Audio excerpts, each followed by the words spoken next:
Quran Surah Al-Baqarah Surah kedua ayat 22.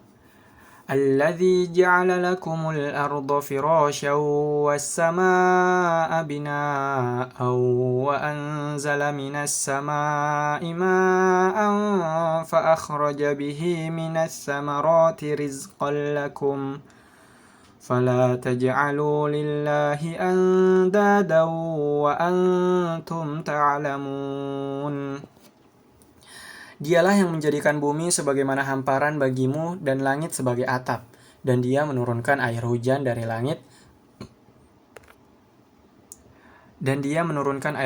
langit lalu Dia menghasilkan dengan hujan itu segala buah-buahan sebagai rezeki untukmu. Karena itu, janganlah kamu mengadakan sekutu-sekutu bagi Allah, padahal kamu mengetahui. Tafsir Kemenak Republik Indonesia.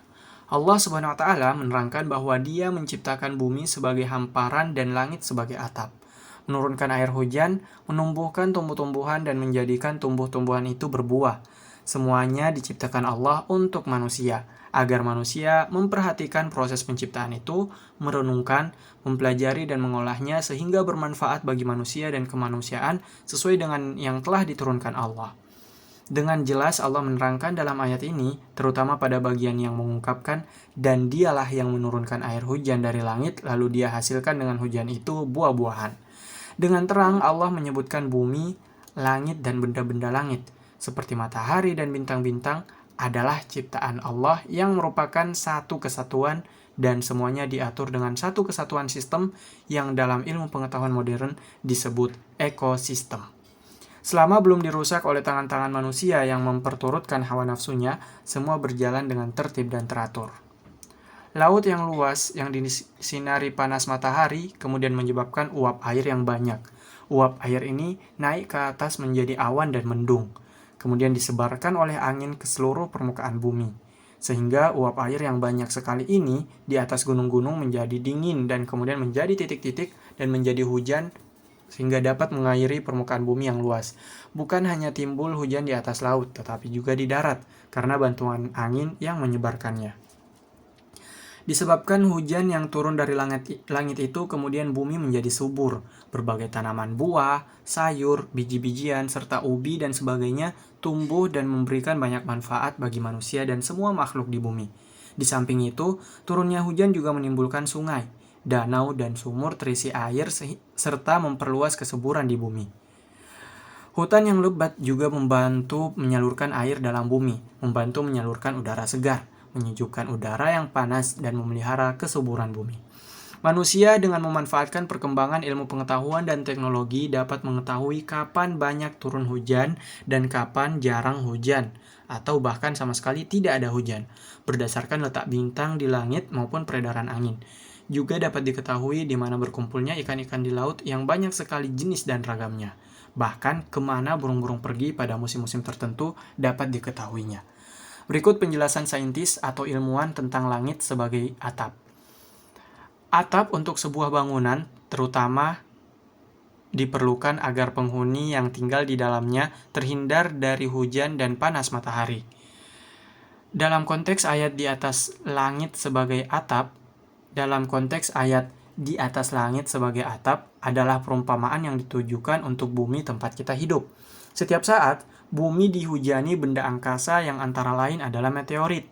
Akan tetapi, sampai saat ini, bumi tidak porak-poranda.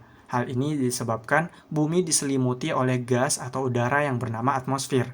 Sebelum sampai ke bumi, meteorit akan terpecah belah dan hancur saat memasuki atmosfer. Sebelum sampai ke atmosfer, sinar yang dipancarkan matahari pun memecahkan meteorit yang ada. Radiasi sinar matahari inilah yang dapat meledakkan meteorit dalam perjalanannya ke bumi, dan kemudian diserap oleh lapisan ozon. Dengan demikian, atmosfer dan lapisan ozon merupakan selubung pengaman atau dengan kata lain boleh disebut sebagai atap bagi bumi. Bumi tidak mungkin dihuni oleh makhluk hidup tanpa adanya atap tersebut. Ayat lain yang menyatakan hal yang sama adalah Al-Anbiya. وَجَعَلْنَا السَّمَاءَ سَقْفًا مَحْفُوظًا وَهُمْ عَنْ آيَاتِهَا مُعْرِضُونَ. Dan kami menjadikan langit sebagai atap yang terpelihara. Namun mereka tetap berpaling dari tanda-tanda kebesaran Allah itu. Maksudnya matahari, bulan, angin, awan, dan lain-lainnya. Quran Surah Al-Anbiya, surah ke-21, ayat 32. Tebal atmosfer mencapai 560 km, diukur dari permukaan bumi. Penelitian mengenai atmosfer dimulai dengan menggunakan fenomena alam yang dapat dilihat dari bumi, seperti warna-warna indah saat matahari terbit dan terbenam, dan kilapan cahaya bintang. Dalam tahun-tahun belakangan ini, dengan menggunakan peralatan canggih yang ditaruh dalam satelit di luar angkasa, kita dapat mengerti lebih baik mengenai atmosfer dan fungsinya untuk bumi. Secara keseluruhan, dapat dikatakan bahwa kehidupan di bumi didukung oleh 3 hal, yaitu adanya atmosfer, adanya energi yang datang dari sinar matahari, dan hadirnya medan magnet bumi. Atmosfer diketahui menyerap sebagian besar energi sinar matahari, mendaur ulang air dan beberapa komponen kimia lainnya, dan bekerja sama dengan muatan listrik dan magnet yang ada untuk menghasilkan cuaca yang nyaman. Atmosfer juga melindungi kehidupan bumi dari ruang angkasa yang hampa udara dan bersuhu rendah. Atmosfer terdiri atas lapisan-lapisan gas yang berbeda-beda. 4 lapisan dapat dibedakan berdasarkan perbedaan suhu, perbedaan komposisi bahan kimia, pergerakan-pergerakan bahan kimia di dalamnya, dan perbedaan kepadatan udara. Keempat lapisan tersebut adalah troposfer, stratosfer, mesosfer, dan termosfer. Atau dapat pula dibagi menjadi 7 seperti yang dijelaskan pada surah Al-Baqarah, surah kedua ayat 29. Komposisi gas di atmosfer terutama terdiri atas nitrogen 78%, oksigen 21%, dan argon 1%. Beberapa komponen yang sangat berpengaruh pada iklim dan cuaca juga hadir, meski dalam jumlah yang sangat kecil seperti uap air 0,25%, karbon dioksida 0,036%, dan ozon 0,015%. Perihal angin, awan, dan air hujan. Hubungan angin dan awan yang kemudian menghasilkan hujan dapat dijelaskan dengan melihat pada siklus air. Siklus air berlangsung mulai penguapan air laut yang membumbung ke atas menjadi awan lalu turun ke bumi dalam bentuk tetes-tetes air hujan. Kemudian air yang turun dalam bentuk hujan itu kembali lagi ke laut melalui sungai dan air bawah tanah. Al-Quran tidak menyebut secara rinci siklus air seperti itu. Akan tetapi, banyak ayat yang menjelaskan beberapa bagian dari proses keseluruhannya secara sangat akurat. Antara lain, 2 ayat di bawah ini. Allahul ladzi yursilur riyaha fatuthiru sahaban fayabsutuhu fis samai kaifa yasha' wa yaj'aluhu kisafan fataral wadqa yakhruju min khilalihi فَإِذَا أَصَابَ بِهِ مَن يَشَاءُ مِنْ عِبَادِهِ إِذَا هُمْ يَسْتَبْشِرُونَ. Allah lah yang mengirimkan angin, lalu angin itu menggerakkan awan, dan Allah membentangkannya di langit menurut yang Dia kehendaki, dan menjadikannya bergumpal-gumpal. Lalu engkau lihat hujan keluar dari celah-celahnya. Maka apabila Dia menurunkannya kepada hamba-hambanya yang Dia kehendaki, tiba-tiba mereka bergembira. Quran Surah Al-Rum, surah ke-30 ayat 48.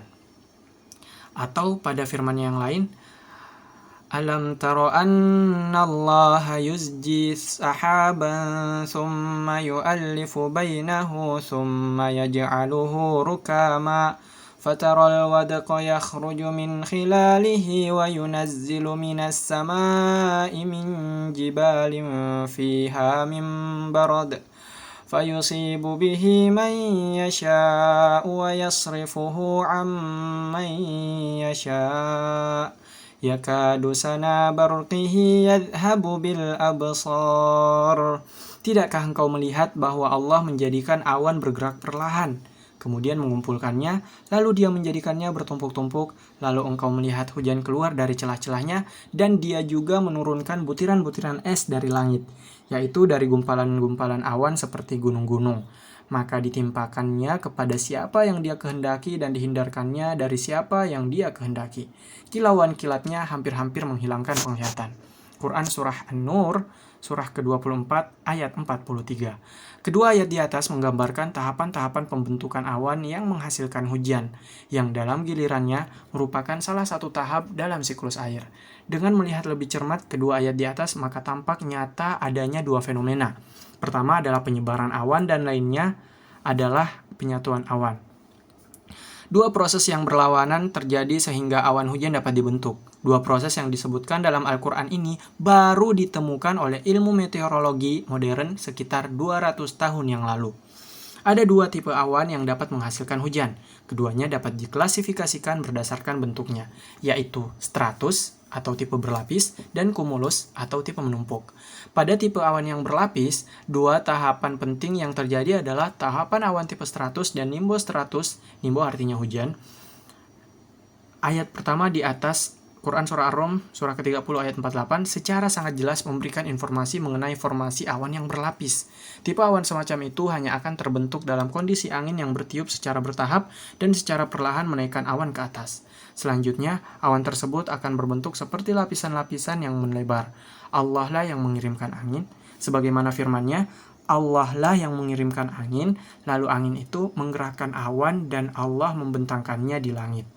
Apabila kondisinya cocok, antara lain jika suhu cukup rendah dan kadar air cukup tinggi, maka butir-butir air akan menyatu dan menjadi butiran-butiran air yang lebih besar. Kita dapat melihat proses tersebut sebagai menghitamnya awan. Dalam terjemahan Quraisy Shihab, bagian ini disebutkan sebagai, dalam tanda kutip, dan menjadikannya bergumpal-gumpal. Namun dalam terjemahan Al-Quran dalam bahasa Inggris, bagian ini diterjemahkan sebagai and makes them dark. Akhirnya, butiran air hujan akan jatuh dari awan. Lalu engkau lihat hujan keluar dari celah-celahnya. Tipe awan yang kedua yang dapat menghasilkan hujan adalah tipe awan yang bertumpuk-tumpuk. Awan ini terbagi berdasarkan bentuknya dalam beberapa nama, yaitu cumulus, cumulonimbus, dan stratocumulus. Awan ini ditandai oleh bentuknya yang bergumpal-gumpal dan saling bertumpuk. Cumulus dan cumulonimbus adalah tipe awan yang bergumpal-gumpal, sedangkan stratocumulus tidak bergumpal, sedikit menipis dan melebar. Ayat kedua Quran Surah An-Nur, Surah ke-24 ayat 43 menjelaskan pembentukan tipe awan ini. Awan tipe ini dibentuk oleh angin keras yang mengarah ke arah atas dan ke bawah. Sesuai firman-Nya, bahwa Allah menggerakkan awan. Dalam terjemahan Al-Quran bahasa Inggris, bagian ayat ini diterjemahkan sebagai drives clouds with force, mendorong awan dengan kuat. Ketika gumpalan awan terjadi, mereka menyatu menjadi gumpalan awan raksasa, bertumpuk-tumpuk satu sama lain. Pada titik ini, awan cumulus atau cumulonimbus sudah dapat menghasilkan air hujan. Kalimat selanjutnya dari ayat ini nampaknya menggambarkan secara khusus terjadinya cumulonimbus, suatu keadaan awan yang dikenal dengan nama awan badai. Tumpukan gumpalan awan yang menjulang ke atas ini, apabila dilihat dari bawah mirip dengan bentuk gunung. Dengan menjulang tinggi ke angkasa, maka butir air yang sudah terbentuk akan membeku menjadi butiran es. Sesuai firman-Nya, lalu dia menjadikannya bertumpuk-tumpuk, lalu engkau melihat hujan keluar dari celah-celahnya, dan dia juga menurunkan butiran-butiran es dari langit, yaitu dari gumpalan-gumpalan awan seperti gunung-gunung. Awan cumulonimbus juga menghasilkan ciptaan Tuhan yang sangat berharga, yaitu halilintar. Sesuai firman-Nya, kilauan kilatnya hampir-hampir menghilangkan penglihatan. Ayat lain yang terkait dengan siklus air yang bertalian dengan tahap lain di luar hujan adalah surah Ghafir, surah ke-23 ayat 18. Wa anzalna minas samaa'i ma'an biqadarin fa'askannahu fil ardi wa inna ala dhahabim bihi laqadirun. Dan kami turunkan air dari langit dengan suatu ukuran, lalu kami jadikan air itu menetap di bumi, dan pasti kami berkuasa melenyapkannya. Quran Surah Ghafir, Surah ke-23 ayat 18. Ayat ini menyatakan dengan jelas bahwa air hujan diserap oleh tanah tapi tidak hilang. Artinya, air tanah masih dapat dialirkan. Dua ayat di bawah ini juga menggambarkan cara aliran air, yaitu aliran permukaan, yang dijelaskan pada Quran Surah Ar-Ra'd Surah ke-13 ayat 17 dan aliran air tanah pada Surah Az-Zumar Surah ke-39 ayat 21 yang artinya demikian. Arabnya dulu.